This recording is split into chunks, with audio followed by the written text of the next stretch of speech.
Crossover right here in Tehran, joined by Said Mustafa Khoshchesh, political analyst. Thanks so much for being with us. Well, let's start off with, I mean, it's quite amazing. Let's talk about this situation that's taken place in the development of this hypersonic missile with a range of 1,400 kilometers.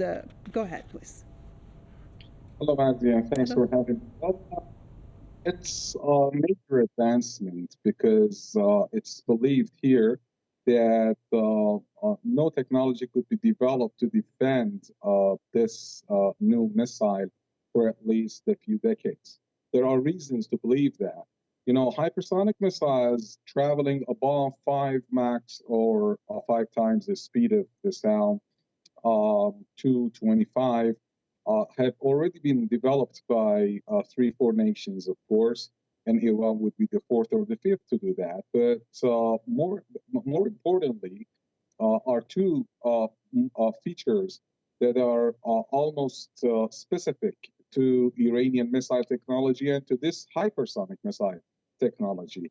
The first one is that it enjoys high maneuverability.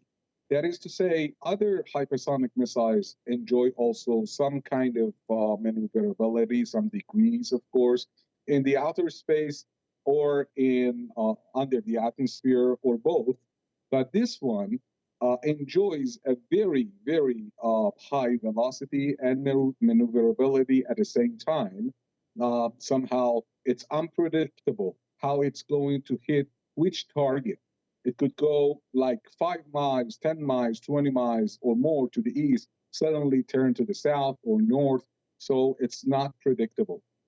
And this is more important when you come to consider and remember that air defense shields are fed with missiles that are that move at a lower speed, first of all, and they cannot, enjoy it, and they don't enjoy the technology to trace such a missile, even if it's assisted by AI, artificial intelligence, they may not trace it and they may not hit it. So it's completely, powerful and it can shatter air defenses. A third point is precision striking capability of these missiles. Precision striking is almost very much a feature of Iranian missiles. Others have developed ballistic missiles like Russia, China, the United States, and many others to carry WMDs. But because Iran has limited its doctrine only to and has restricted it to conventional warheads, and it doesn't mean to develop nuclear technology. So it has developed this precision striking capability. This shows that Iran is only after hitting the specific targets, military targets, and not the entire population.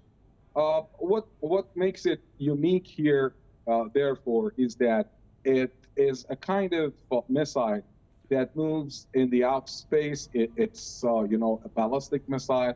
It enjoys a very high speed, and also it enjoys a high degree, and I can say unrivaled degree of maneuverability, though other hypersonic missiles developed by other nations could also enjoy some degrees of maneuverability, but this one is unique in that aspect. And it's also a precision striking missile.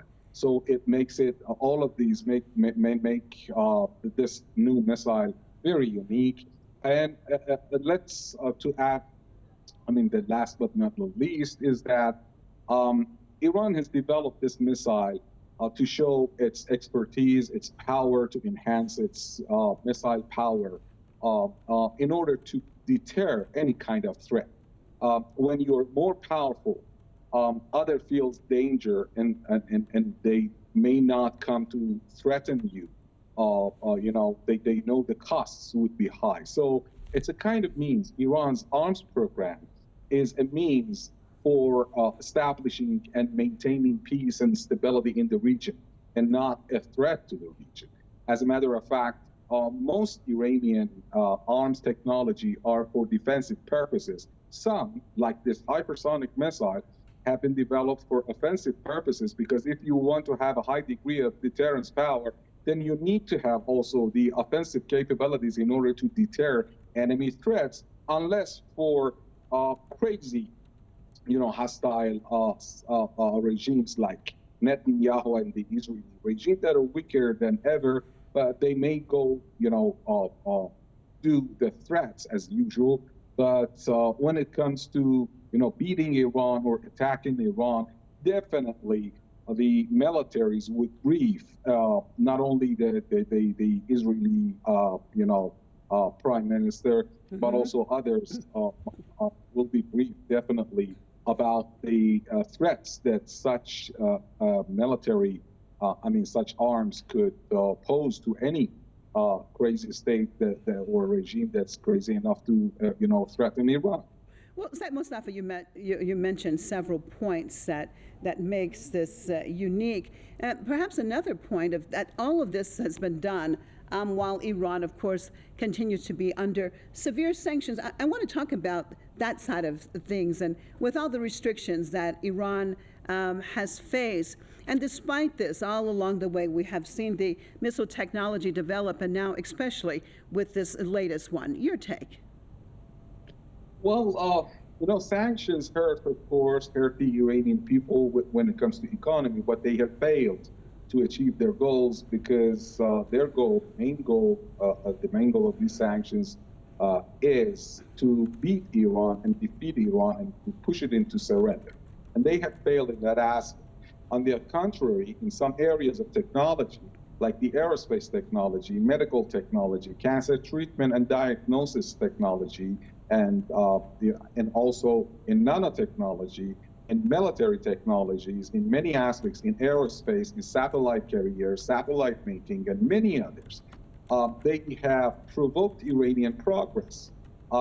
This started at a time of the Iraqi-imposed war on Iran when they did not even allow barbed wire to be exported to Iran at the borders of Ukraine and Russia. Ukraine was then part of the Soviet Union, but at the borders between the two, they stopped and seized 2 cargoes of barbed wire to Iran. So Iran realized that it was under, hundreds of missiles by the Iraqi regime that was assisted by 37 nations directly and 85 others indirectly that funded its missile and chemical program and arms program and exported different types from the east to the west. They were helping Saddam Hussein. And Iran realized that it needs to do something. And Iranians started developing an arms program. And you could see the results, part of the results right now.